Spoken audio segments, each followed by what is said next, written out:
आपल्या हक्काचं रोखठोक भूमिका मांडणारं आपलं न्यूज चॅनल नांदणी सुपरफास्ट न्यूज। घटना तुमची, बातमी आमची। कराडमधील वाढीव भागातील रहिवाशांचे मुख्याधिकाऱ्यांच्या दालनासमोर ठिय्या आंदोलन। कराड शहरात हद्दीत झालेल्या भागातील रहिवाशांनी कराड मुख्याधिकाऱ्यांच्या दालनाबाहेर आंदोलनाचा पवित्रा घेतला। हा भाग जवळपास 15 वर्षांहून अधिक काळापासून कराड नगर परिषदेत समाविष्ट झाला असून या भागाला अद्यापपर्यंत अप्रोच रस्ता मिळाला नाही।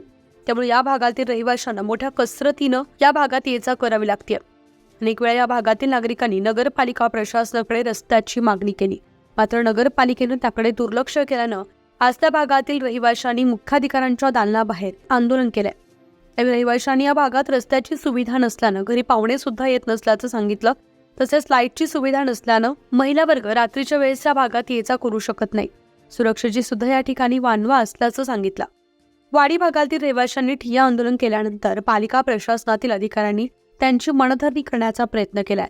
मुख्याधिकारी परगावी असल्यानं त्यांच्या वतीनं नगरपालिकेतील अधिकाऱ्यांनी अर्ज स्वीकारलाय। वाडी भागातील नागरिकांचं म्हणणं ऐकून घेतलं, त्याचबरोबर उद्या पुन्हा मुख्याधिकाऱ्यांना भेटण्यासाठी येण्याची अधिकारी यांनी विनंती केली। यावर आंदोलनकर्त्यांनी मुख्याधिकाऱ्यांनी आमच्या परिसरामध्ये येऊन रस्त्याची अवस्था पाहण्याची मागणी केली।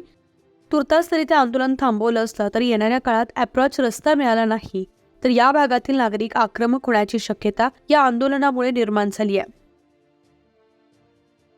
रेव्हेन्यू कॉलनीतले रहिवासी जमलेले आहोत। तर आमच्या अडचणी ह्या आहेत की रस्ता मिळावा आम्हाला।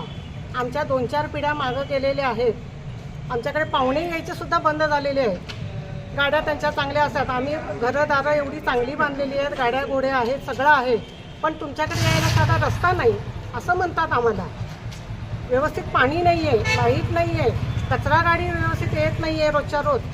सणवार गणपती आता आले, मंडळ आमचं बसायचं तर रस्त्यावरचं झाडून कोणी काढलेलं नाही आहे। नगरपालिकेत गेलेलं आहे, सगळे ही कॉलनी गेलेली आहे, पण सुविधा काहीसुद्धा आम्हाला नाही आहे। संध्याकाळचं 6 नंतर लेडीज ही बाहेर पडू शकतच नाही। नंतर 10 वाजता तर मग काय विचारूच नका, पावसाळ्याचं तर काय विचारूच नका। आमची 4 मुलं शिक्षण घेतलेली आहेत, पण त्या 4 मुलांची शिक्षणं कशी झालेली आहेत, त्यांना आम्ही कसं हे केलेलं आहोत। एखादी लेडीज डिलेवरीवाली असते, काय असतं, रात्री वेळीचं दवाखान्यात न्यावं लागतं, वृद्ध माणूस असतात, आजारी माणसं असतात, त्यांचे सगळे प्रॉब्लेम माहितीच आहेत। कसे त्यातनं आम्ही आता वर निघालेलो आहोत। फक्त आता आमचं एवढं म्हणणं आहे की आम्हाला एक अप्रोच रोड कॉलनीला जोडणारा असावा, पाणी वगैरे व्यवस्थित यावं, लाईट असावी व्यवस्थित, बस एवढंच म्हणणं आहे। मी रेव्हेन्यू कॉलनीची रहिवासी आहे आणि आज आम्हाला कॉलनीतून जो अप्रोच रस्ता मिळावा यासाठी आम्ही नगरपालिकेकडं मागणी अर्ज केलेला आहे। तर या अर्जाचा लवकर विचार होऊन आमच्या कॉलनीला न्याय मिळावा व रस्त्याची सोय लवकरात लवकर व्हावी।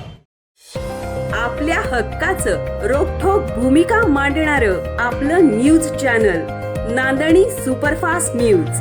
घटना तुमची, बातमी आमची।